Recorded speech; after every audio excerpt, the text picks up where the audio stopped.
to the launch of the Master Plan on ASEAN Connectivity, or MPAC 2025 video series.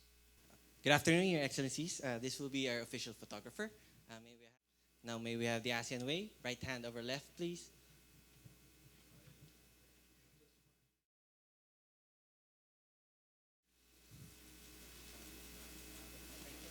His Excellency Le Luwing Min, Secretary General of ASEAN. Your Excellency, Undersecretary Montales, Your Excellency, Secretary General of ASEAN, who partner with Australia for this production. And I'd also like to thank the Connectivity Division of the ASEAN Secretariat for launching of the Master Plan on ASEAN Connectivity 2025 video series. And growing population of more than 620 million people. www.asean.org, Facebook, YouTube, Twitter, and Instagram for more information on the video series.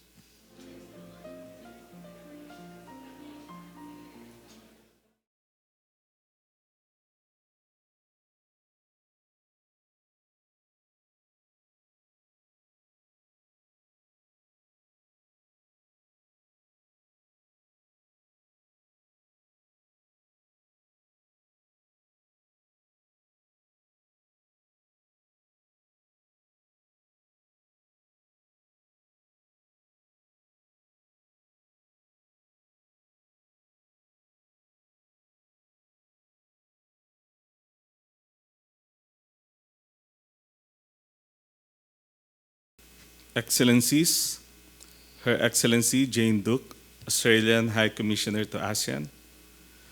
His Excellency Le Luwing Min, Secretary General of ASEAN. Fellow delegates, ladies and gentlemen, good afternoon.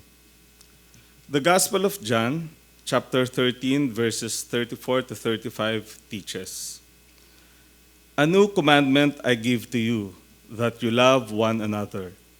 Just as I have loved you, you also are to love one another. By this all people will know that you are my disciples, if you have love for one another." It is but fitting that we begin with the words of Christ in the Bible, urging all of us to connect in love with one another.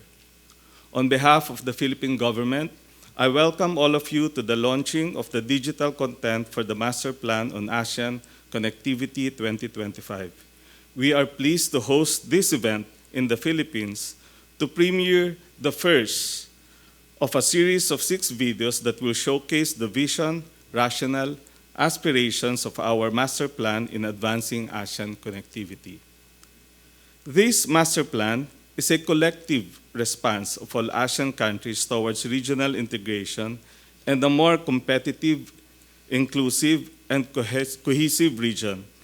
It seeks to achieve a seamlessly and comprehensively connected ASEAN that will promote competitiveness, inclusiveness, and a greater sense of community.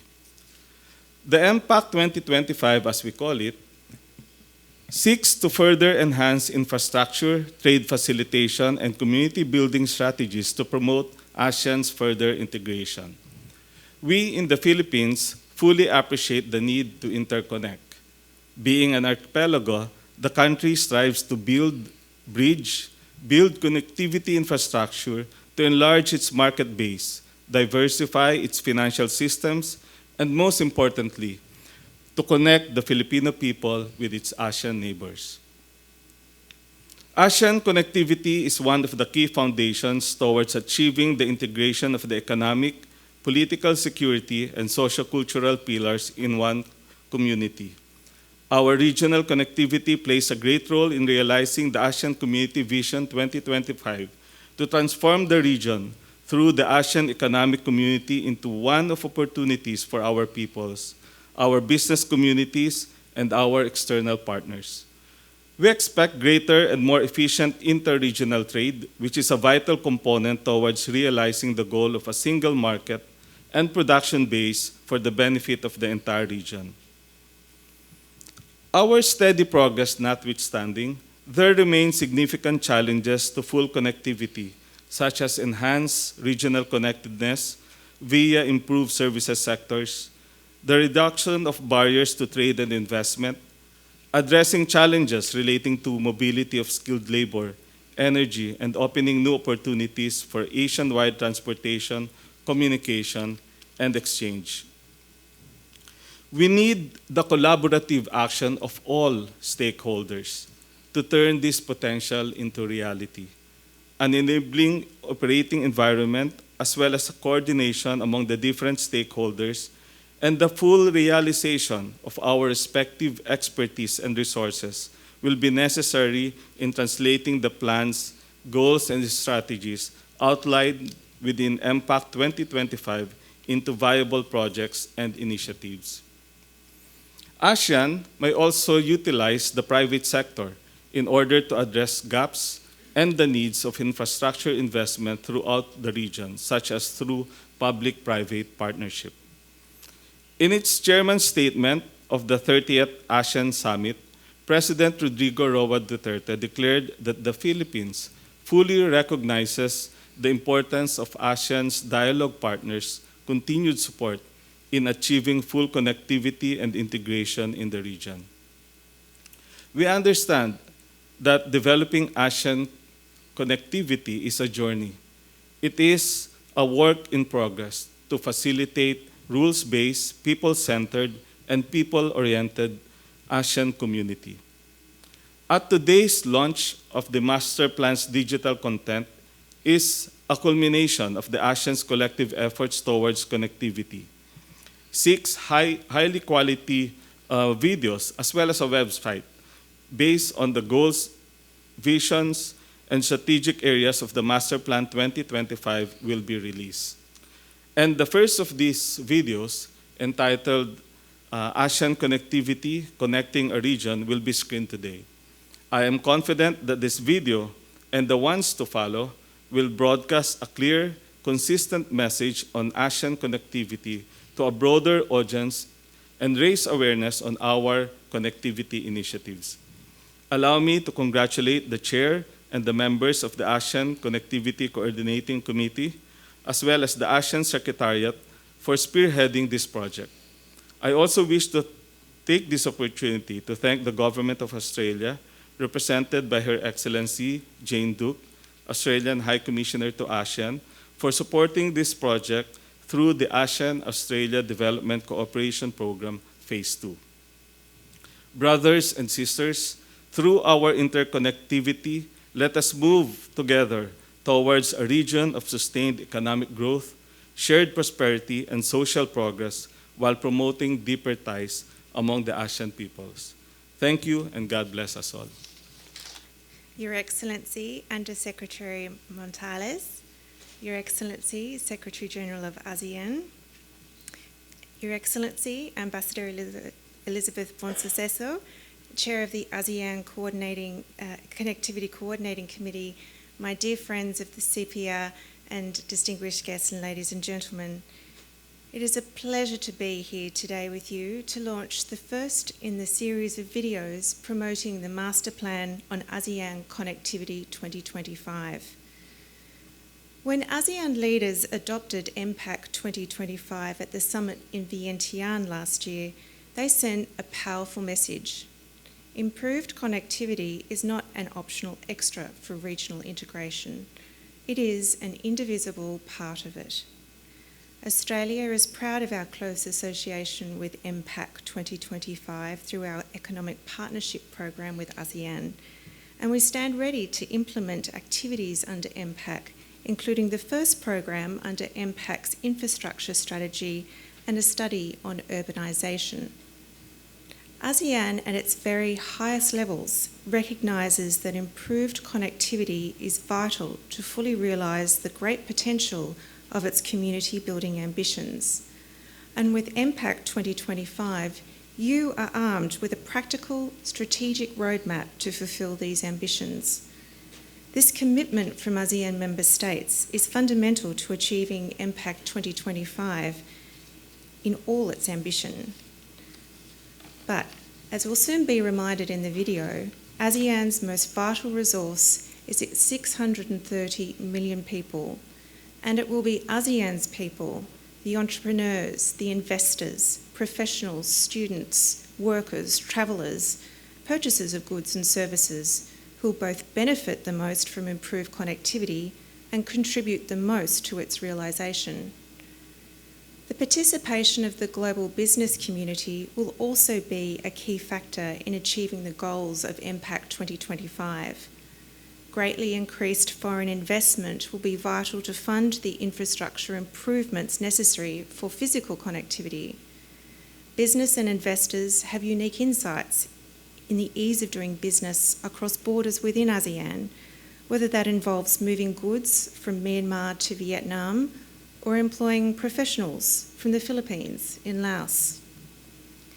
The video that we're about to watch is an excellent initiative on ASEAN's part to help spur the interest of business, investors and the broader community to participate in and reap the benefits of ASEAN connectivity. It highlights ASEAN's demographic dividend, including its large, young and productive workforce, its large and consuming class, as well as the gains made in digital technologies. And it makes a strong case for how improved connectivity can promote an even better business environment to best take advantage of these trends. I'm delighted that Australia was able to support the production of the video we're about to view, as well as the 4 companion videos that will follow on each of the MPAC 2025 focus areas. Australia has a keen interest in the success of ASEAN's connectivity agenda. A better connected ASEAN supports ASEAN's broader integration, and a well-integrated, prosperous and resilient ASEAN is, without question, in all of our region's collective interests. I look forward to these themes being further explored next year when ASEAN leaders will join my Prime Minister in Sydney for the historic ASEAN-Australia Special Summit in March. This summit is an unprecedented opportunity to strengthen the ASEAN-Australia relationship and deepen our strategic and economic partnerships. Growing business opportunities and deepening economic links between Australia and ASEAN will be a key focus for the summit. As ASEAN's first dialogue partner, Australia has always stood ready to support ASEAN in its community building endeavours, and I hope that the MPAC 2025 videos resonate with business and the community and further their interest in the opportunities a better connected and integrated ASEAN brings. I'd like to thank the ACCC, the ASEAN Coordinating Committee on Connectivity, for their leadership, for their initiative in realising the ambitions and delivering on the MPAC 2025 agenda, and for choosing to partner with Australia for this production. And I'd also like to thank the Connectivity Division of the ASEAN Secretariat for bringing you this high quality and informative video we're about to watch. Thank you. Well, Excellencies, ladies and gentlemen, I don't have the names here, but let me welcome and thank you all for your presence in the launching of the Master Plan on ASEAN Connectivity 2025 video series. Allow me also to thank the Ministry of Foreign Affairs of the Philippines for hosting this event. And I would also like to thank Her Excellency Ambassador Jane Duke, representing the Australian government, for her presence. ASEAN Connectivity supports ASEAN's efforts to build an ASEAN community that is prosperous, socially cohesive, people-oriented, and people-centered through improved physical, institutional, and people-to-people linkages. Recognizing the challenges and opportunities in connecting all relevant stakeholders in this diverse region, ASEAN leaders have adopted the Master Plan on ASEAN Connectivity 2025, or MPAC 2025, last year at the 28th ASEAN Summit in Vientiane of the Lao PDR. The MPAC 2025 focuses on 5 strategic areas, namely sustainable infrastructure, digital innovation, seamless logistics, regulatory excellence, and people mobility. To ensure efficient and successful implementation of these 5 strategies, putting in place a proactive communication and engagement strategy is very vital. the range of stakeholders will be broad and diverse, and hence will require us to employ a combination of communication products and tools and engagement processes that will encourage particular stakeholder groups to engage in ways that are conducive to realization of the vision of a connected ASEAN. The ASEAN Connectivity Coordinating Committee has been developing several communication products which are aimed at reaching a wider audience to inform them on ASEAN connectivity, the MPAC 2025, and how it matters to the peoples of ASEAN. The video featuring an overview of MPAC 2025 that we are launching today is the first of a total of 6 videos on MPAC 2025, which are being produced by the ASEAN Coordinating Committee on Connectivity. The remaining 5 videos featuring the 5 strategic areas of MPAC 2025 will be released on a staggered basis over the next 3 months. The videos will relate to you the journey of ASEAN connectivity and the success stories. Web pages and bite-sized stories on ASEAN connectivity will also be developed. I'd like to take this opportunity to thank the Australian government through the ASEAN-Australia Development Cooperation Program, Phase 2, for supporting the development of these communication products. However, when designed communication products alone would not reach the target audience without effective outreach and socialization activities to mainstream the messages on ASEAN connectivity to the relevant stakeholders. And therefore, I would call on all member states to continuously engage our stakeholders in various forms of interactions, dialogues, and cooperation necessary to strengthen cross-sectoral and cross-pillar coordination, and thus we can ensure the robust implementation of the MPAC 2025. Thank you.